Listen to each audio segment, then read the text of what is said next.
Good morning, everyone, and welcome. Make sure we are live for you here in the Bakery Business School group. Go ahead and throw up your hashtag replay if you're viewing us on the replay. Okay, perfect. Looks like I'm going to be able to see comments today. So if you have anything to say during this session, please let me know. We can discuss here live with you. Today's session is all about simplifying your marketing. So as a baker, I know that a lot of us are we just have a lot going on, a lot on our plates, right? We have lots of different jobs, maybe even a job outside of baking. But when it comes to baking business, there's just a lot for us to do. We often don't have the time or energy, or maybe even the experience to come up with brand new content ideas for our marketing every single day. That's just a lot to ask of a person. So I found if you answer one of the 5 questions we're going to talk about today, you can create short, fun, unique posts to put up for your marketing. And this could even be a subject of an email or something similar. It doesn't always have to be on social media. So that's going to help your content stay fresh and on topic while also not really burning you out when it comes to creating the content ideas. If we've never met before, I'm Melissa Fryer with Build a Better Bakery. And what I like to do is help fellow ambitious bakers who are looking to get more involved with their business to cultivate their confidence by just getting more knowledge under their belt as they start and grow their baking businesses. So I work with people all the way from day 1 to year 10. It just depends on what kind of information you're looking for. And what I love to do is make it possible for you to make more income with your time and have less burnout along the way. All right, so as I mentioned, throw up your hashtag replay if you're on the replay.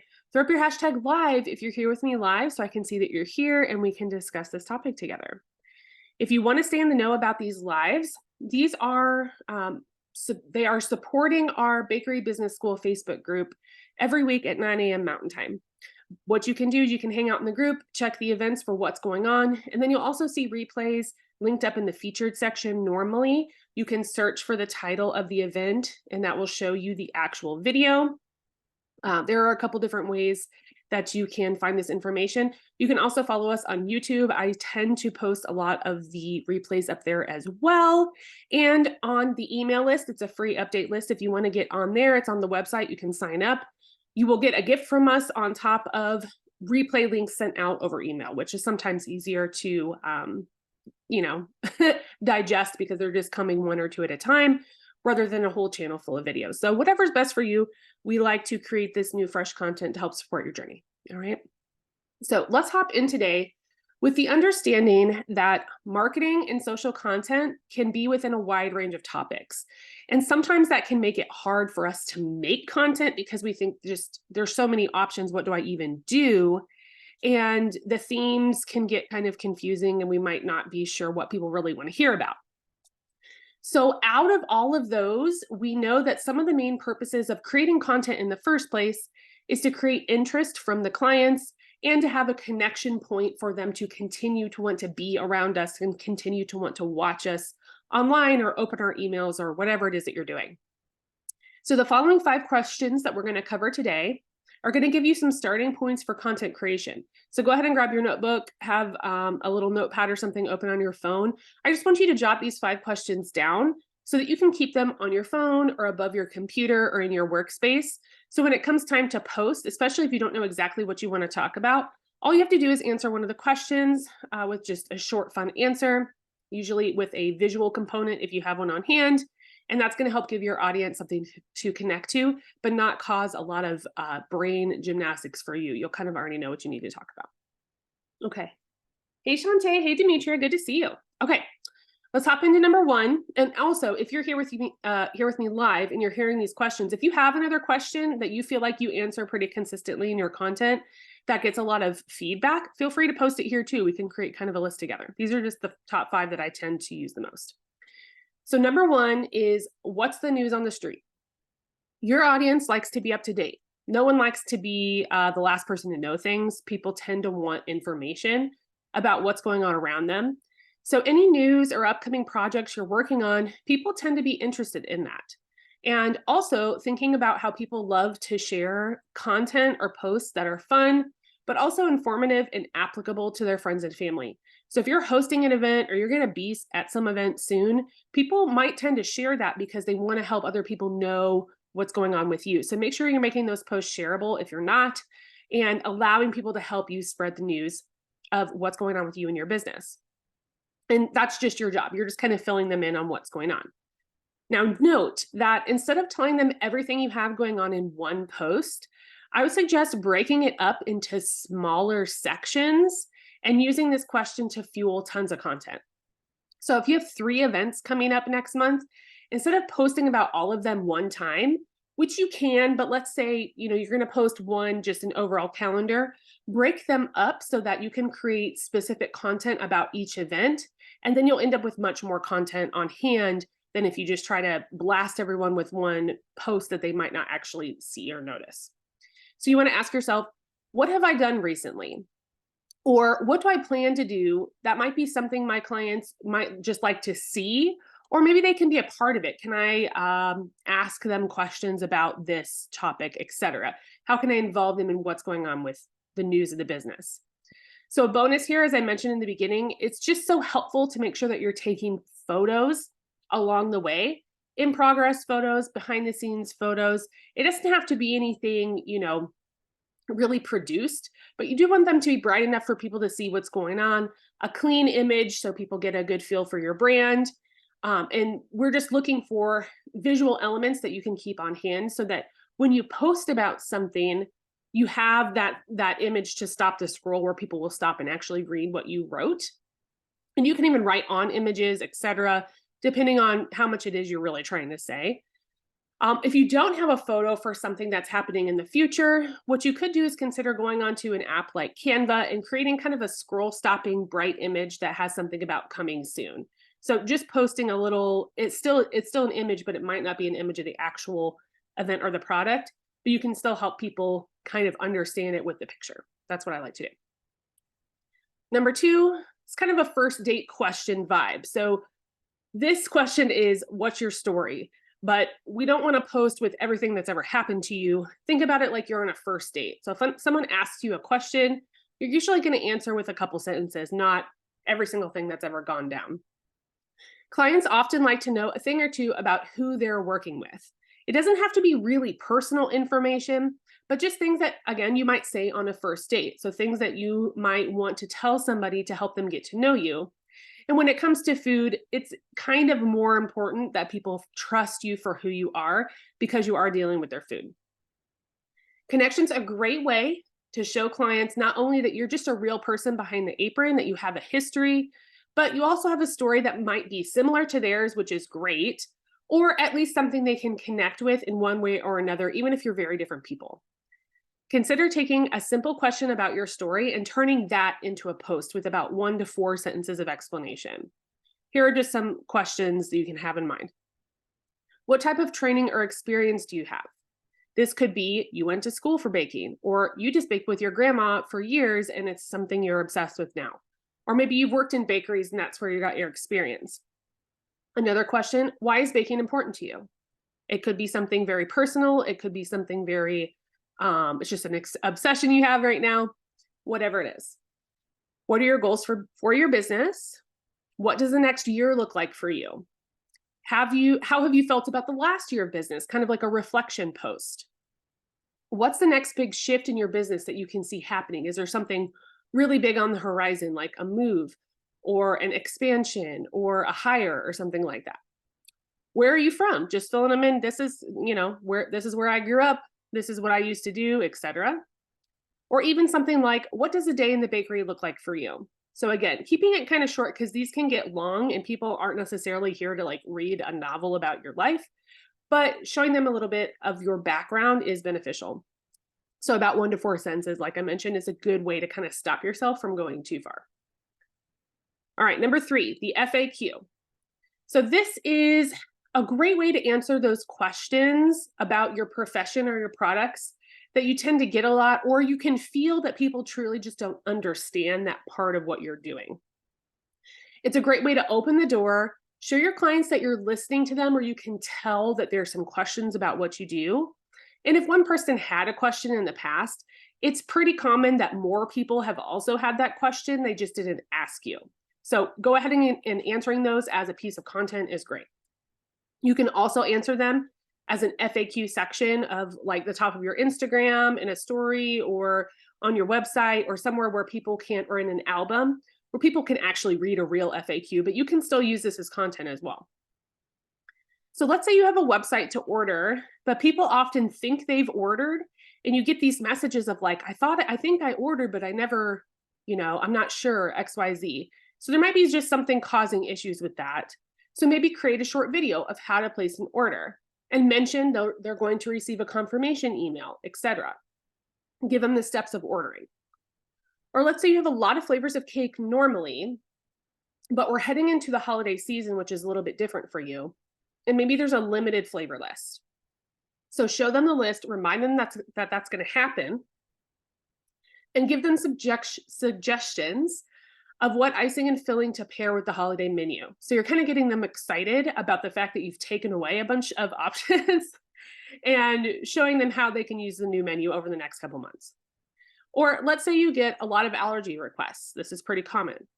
Maybe you bake allergen-friendly products, but you do not have a certified kitchen for something like nut or gluten-free. That's pretty common. Explain what that really means. Explain that it's allergen-friendly and your procedures to prepare a product, but that you don't have the certification that some people with life-threatening allergies might need to know about.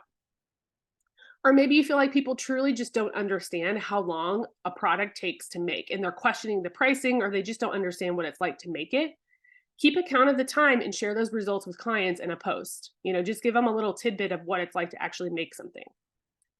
Again, keeping a folder of screenshot questions or images on hand that's maybe separated from any other photos you've taken will help you remember those questions. So just screenshot it and save it into some kind of folder or type it out somewhere.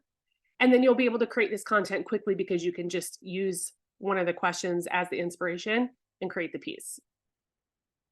Hey, Courtney. Shante says, I have an About Me post scheduled for today. Exactly. Okay, so Shante, and honestly, depending on how you feel about it, the About Me post, that can be once a month, that can be every 2 weeks, with a little snippet of about me or what you have going on. It's a good subject because, yeah, people know that you do what you do, but learning just a little bit more about your background can help people just feel more comfortable and more excited about being a long-term customer. That's for sure. Number 4, what's a profession-specific thing that has got you obsessed? So what's this thing that's kind of bumping around in your brain all day? We all kind of get that as bakers. It might be this and that, right? There's lots of examples, but sometimes we tend to feel obsessed on our part, but if no one knows about it, then it might be hard for them to understand kind of where we're at. And sharing that information with them can help them also kind of vibe on how you plan to grow your business, seeing where your obsessions lie. So this could be anything, right? It could be a new tool. It could be a new recipe that you've created or that you're using. It could be a procedure that you've tried and you can't believe it works so well and you want to show them about that, what happened with the procedure. Just sharing behind the scenes of baking with your clients in hand is not only interesting to them because they're your clients because they don't really do this, they don't really understand it like you do, but it's also an eye-opening process for you to share that and have them better understand. Maybe you don't have to tell them this, that's why this thing is so expensive, but they start to see, oh, okay, like this is actually really hard. They can start kind of humanizing the process of what it is that you actually do. Or maybe you want to share, let's say you have like a healthy sourdough starter. I like sharing pictures of mine. And maybe just say a few sentences about sourdough. What you're telling them is you're telling them that you're an authority, you understand what you're doing, and you have this obsession that's guiding your business. You could show them new pans and tell them how it's going to help you bake their favorite cookies better. How is this going to affect your baking? Or maybe you got some really cool cookie cutters that's going to eventually be cookies that you're going to make in the future, and you're just showing them off.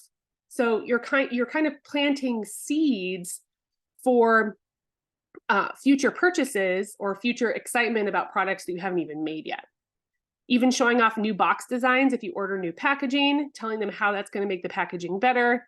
Maybe you got a cute table that you're going to use for porch pickups, and they start thinking, ooh, porch pickups. Okay, I can get into that. So planting seeds is a really easy way to work into this obsession post that you might want to use. It's just letting them see that small part of what it's like to be a business owner or a baker and how your processes can unfold. And it brings them into kind of your family, right? Or your group or your VIP that gets to kind of see what it's actually like to do what you do. Okay, and then number 5, I know some people feel a little self-conscious about this, but I want you to know that it's a question that is going to be good for you and the client to share the answer to. And the question is, what are people saying? So people are curious, when I don't know about you guys, right? But when I go to do something, go to an event, buy a product, whatever, if it's online, I will often read the reviews. I want to see what people are saying. And we all know some reviews are fake. Some reviews are paid for. I get it, but I'm still there reading the reviews because I'm curious what the vibe is about this particular product or service. So clients are like you and they enjoy reading testimonials and reviews. This helps them feel more confident and more ready to move into a business transaction with you because they want to be informed when they're making their choices to figure out, how they want to be involved with you. So it's a helpful piece of content for both you and the client to share this. It solidifies that you do, in fact, have happy clients that trust you. So if you don't have reviews anywhere else, really, sharing a review, a testimonial should be part of your job because you need to show that it went well. You need to show the evidence that people were good with it. So having this as, a pretty common post that happens regularly is a great idea. And it's shining a light on that authority that you know what you're doing with your business and that you can make people happy, right? We want to see that. For clients, it helps them to see that other people are already on board. We all kind of want to make sure that other people are into it. And seeing that other people have something good to say about you, it just helps break down those barriers and helps them become clients faster. So for clients who already enjoy your services, the cool thing is you might see them jumping on to agree with that testimonial. Oh yeah, I got my cake from her last year and it was amazing. Or yes, I went to that class too and it was so fun. You'll see them jumping on and kind of using it as a point to add their testimonial as well. So make sure to screenshot that too. You can share that later. For newer people on the scene, you may not see a lot of interaction from them. They might like the post, but they probably don't have anything to say. They might say, hey, I'm going to message you or something like that. But know that they are probably seeing it, and that's going to help them feel more confident to work with you later. So even if you're not seeing a lot of new people commenting, the reason might be they just don't have anything to say about it, but it is a positive impact on their thoughts about you and your business. So again, having a screenshot folder for reviews, having another one, it's a good plan to just keep those around. So you'll often see them in passing, like on posts that you've made or in a messenger app or in an email. And we want to try to keep them all in the same place because it's hard to follow them when they're all around. You can always ask clients to review you on Google or Facebook or someplace that you have a review section and then share from there. But sometimes it's harder to get them to do that. Just people are busy and they feel like just, maybe not doing that. So we try our best to get them to put it in the actual review section, but otherwise just take a screenshot and keep it for later. Okay, let me know if you have any questions about those. We're going to wrap up for the day. To recap, creating new content ideas all of the time can be a real hassle. I think we can all agree with this. It's a lot all of the time, especially during the holidays, which we are walking through right now. And when you're busy with other things, it might just be the last thing that you're really thinking about. So asking yourself the following 5 questions for quick anytime posts is a good way to get started when you feel like you're kind of burnt out brain-wise and you just need to put something up for your clients. What's the news on the street? What's my story? But first date edition, so 1 to 4 sentences, kind of a short answer, question, answer. What have people been asking you about or having issues with? Explaining that. What are you obsessed with right now? Something short and sweet that people might want to see. And what are people saying? So sharing a review, a nice word, a testimonial, a photo that a client sent you, just some proof that people are liking what you're doing. So I'll be in here with you next week. We are finished with our simplifying your marketing content. It was supposed to be all in October, but I got sick last week. So this is the last one of that session. We're going to move into a new theme for November. I'll be here Thursday, 9 a.m. Mountain Time again next week, hopefully, in case I get sick again. I hope I don't. And what we're going to do next month is kind of interesting. We've been talking a lot about marketing, which a lot of us use social media mostly to do that. So what I want to do next month is I want to cover the benefits of marketing outside of social media. So I want to give you some ideas and some tips on doing that so you can expand away, because we all know that we don't own social media. It can go away tomorrow. So it's really important that you have something else that you're using, or at least a different avenue that can make you feel a little more comfortable when it comes to marketing long-term. If anyone's moving into a commercial space soon, or you have plans to do that, we're going to be launching the Cottage to Commercial course for our waitlist people soon. I'm finishing up that whole process now, getting it all set up for you. And what I'm going to do is I'm going to email our waitlist when it actually goes live. They're going to get bonuses worth over $200.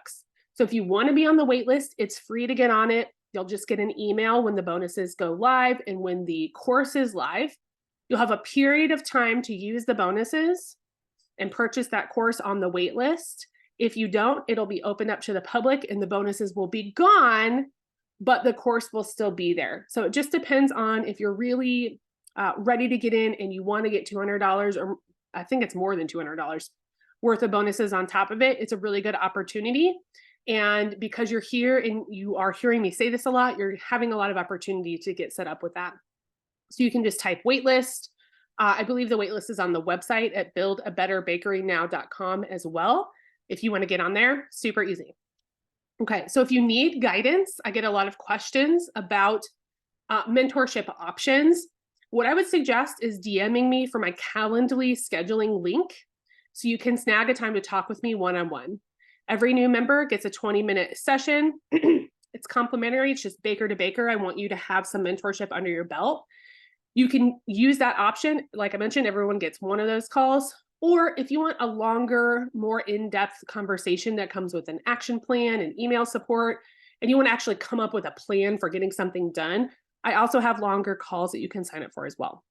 So whichever feels best for you, those options are up there, and you can just ask me for the link, or you can find it on the website as well. It's on the very bottom in private coaching. If you click on that, you should see some options, or you can just let me know and I can send you the direct link, because I would love to hear your story. I want to hear what you have going on. All right, I don't see any questions to answer, so I'm going to head out for the day. I hope you have a good day, and I hope you all are finding the holidays to be manageable. If you're having issues or questions, just post them up in the group. The group can come together and help you figure out an answer, or, pick the best thing of what you're thinking about, whatever it is. That's what the group is for. So feel free to post in there, and we'll talk to you soon, okay? Bye.